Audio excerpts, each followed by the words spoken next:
one of the things that I struggled with when I was originally networking on LinkedIn was the concept of like active listening, which I know it's like one of my big things.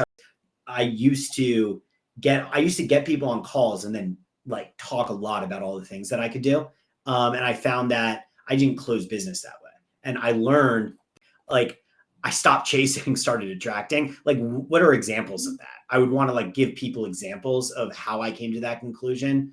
I started broadcast, started connecting, I started creating content. I didn't really do this. I would focus on these two and basically say, hey, I used to get on calls. I had my pitch deck. I like could go over all the different ancillary services. And, I did that, but then I didn't close any business. Once I stopped doing that and I started listening and then positioning, like solving people's problems based off of what they said they wanted to do, I started closing. More useful. And then, yeah. And I started having much more productive conversations and creating better relationships with people because they felt like we started working together immediately. Cause it's like, well, then we're starting to like, if they say they want to create content and I'm like, well, I'm really good at for this example, I can tell in this where it's like people are interested in AI, but they don't really necessarily know how do you use AI in workflows. Well, if I could now start saying, well, let me show you how I do it. And like, let's talk about how you could do it. Well, then it's really easy to close that business because they want to keep going because they kind of set the stage with what they wanted.